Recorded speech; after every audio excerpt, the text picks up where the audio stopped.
Different episodes. So we did a season with 9 episodes, right? So 9 episodes in this specific season, all pertaining to lifecycle marketing. You can see the different thumbnails right there.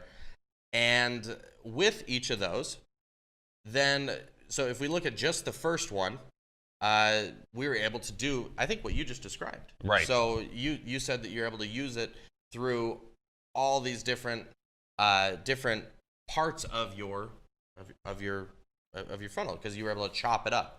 So let's look at episode 1 being chopped up and how that was done. So it's a lot of places. It sure is. So we distributed it out across all the different social media channels, obviously.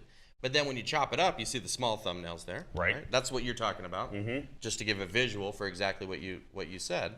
And then you can create a blog with it as well, because you get the transcript. And then you can use all these different segments for lead captures, for nurturing, right? Correct. Throughout your sales and marketing funnel. Build credibility, to build additional value after someone buys, all these different things, depending on the topic. And when you look at a full season, it's a ton. Now, this is if you were to create a whole bunch in one day, right? Because you often hear from businesses and stuff that they don't want to be, they don't want to always be creating content, right?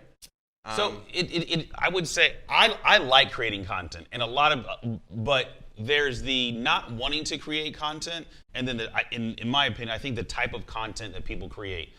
When it comes to podcasts, and this is something I've learned in radio, one, there's too much dead air when people speak, and then they don't re-engage the purpose of them talking. Like, for example, I would say, if you're just tuning in, I'm Dom Fawcett with Jimmy Talbert. We're here in the studio, Why Not Results, and we're talking about video podcasts, and we just got finished covering A, B, and C. But moving forward, and I think a lot of times when people create these podcasts, they'll intro in the beginning and they intro in the end, but they forget to mention who they are in the middle. Yeah. Which you might tune into somebody's podcast, and because you're caught off guard, we got kids, and you're engaged with something else, not paying attention, you lose interest in what's being said. And especially when you're doing it on your own, solo, right? Those types of videos, those types of podcasts, everything are more difficult, which is why I bring in talented, knowledgeable people like Mr. Dom Fawcett. Thank you, sir.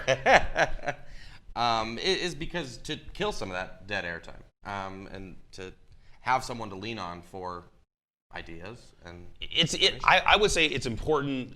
One of the things I suggest to people is when you are doing a podcast, you don't have to worry about interviewing people. Like for the first 20 episodes, I think it's fun to have somebody like a co-host, like a co-chair, because we have two different personalities, and having two different personalities from a video perspective is more engaging for the audience.